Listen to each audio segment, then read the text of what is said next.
Beginning in 1990 in our timeline, the most important date was late 1990 as East and West Germany united after the collapse of the Soviet Union and the fall of the Berlin Wall. 2 years later, the Transnistrian War ended with the victory of Communist forces, remaining somewhat of the communist spirit in Europe. 2 years later, the Rwandan genocide began, killing more than 1 million people in as few as 1 year.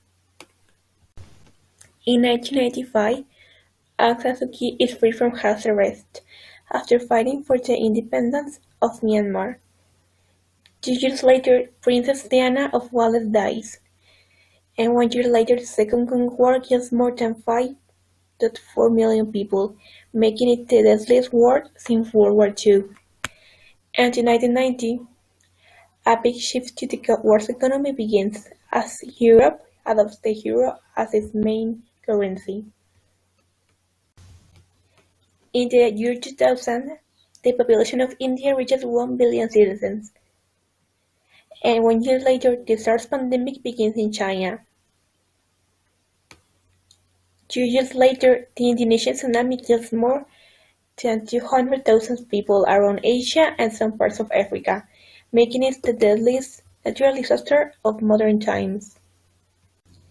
In the year 2005, another deadly natural disaster occurred, this time in the USA. The Hurricane Katrina killed more than 1,800 people. In 2006, Felipe Calderón declares war on drug cartels in Mexico. In 2007, Barack Obama becomes the first African American to become president, part of the Democratic Party in the USA. 1 year later, the whole economy of the world will suffer its biggest crash since the Great Depression in 1929.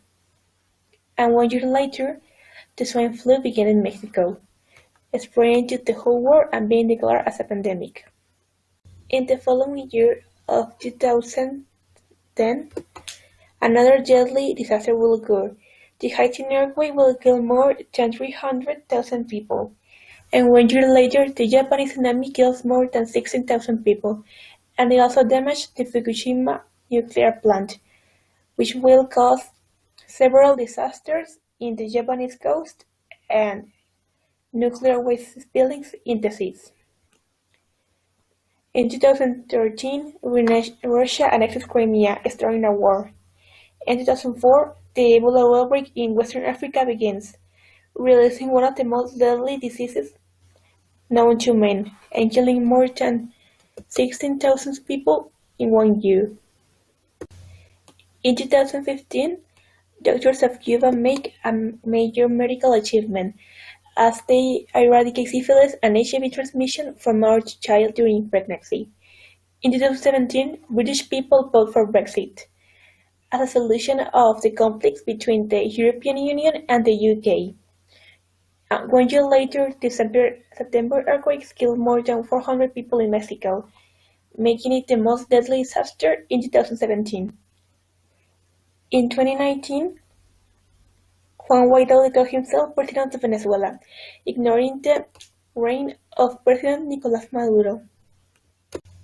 And in 2020, the COVID-19 pandemic took place, making a major change in all the countries in the world, especially in the USA, Europe, and Asia. The globalization is defined as the interaction between the world's different cultures, peoples, and ideals, spreading through the world, between different products, technology, pop culture, and information. Like when someone from China watches a TV show from India, and for someone from South Africa buys something from Argentina. This process has been true to begin with the Industrial Revolution in the late 19th century, but has been accelerated since the fall of the Soviet Union in the 1990s, marking the downfall of communism and marking the beginning of world free trade. A unipolar world is the kind of world we live in today, as everything we do is followed as the Americans do it. Our economics, our politics, and our way of thinking and our religion, except for very few places in the world, where another kind of economic system still remains, like communism or socialism, for example in Tanzania, Transnistria, Cuba, or North Korea.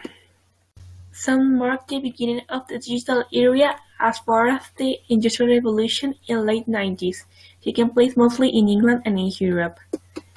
But I think it refers more to the early 2000s, and is yet to end, where most of the information from a majority of the population is stored in the internet, like photos, personal data, pictures, videos, and everything we need. The globalization emerged as a response of the fall of the Soviet Union and communism, and also due to the quick advance of technology through the world. Now that the USA was the only superpower in the world, this favored the exchange and trading amongst different countries without the restrictions of communist era. The terrorist attacks of the 20th century were mostly caused by the desire of Middle East people to control the land, after being controlled and invaded by the Soviet Union and the USA. They also wanted to release control and to establish Muslim as the main religion for everyone. That the Cold War end related to the Unipolar War is that the Soviet Union failed, thus remaining the USA as the only superpower at least for the next 50 years. Some of the positive educational purpose in today's technologies are education for everyone and everywhere. Everyone can teach and learn what they want, a language or a skill included. People become closer, and you can be friends with people all around the world and visit people who you don't have seen in a while. You can also share any kind of information you like photos, videos, and data. If you have a small business, you can also take advantage of the social media and cheap advertisement. Nowadays, we have a lot of useful technology that can be used by people who have hypertension, diabetes, AIDS, or another kind of diseases. The future include 10% of the world's population will be wearing clothes connected to the internet. By 2026, smart clothing will be available that changes color and shape and keeps you cool or warm. Artificial intelligence already exists among us in our everyday lives, and whilst they are predicted to take some human jobs, they still need humans to control and program them. Think about those in charge of controlling space robots, police robots, or controlling a robotic arm during surgery. Within 15 years, some things AI and robots are expected to do include driving cars, shopping, and cooking for us. Some of the jobs we know today will be considered being high risk for future automation. The jobs are there, just in a different and technological way. And remember, employees of the future need the skills to do the things that AI cannot easily do: critical thinking, emotional intelligence, and creativity. Some of the digital technology jobs that exist today include cybersecurity specialists, big data analysts, coders, and software engineers. Think, digital technology jobs are on the rise. Wales is playing its part at the cutting edge of new technology. The Academy of Robotics, based at Aberystwyth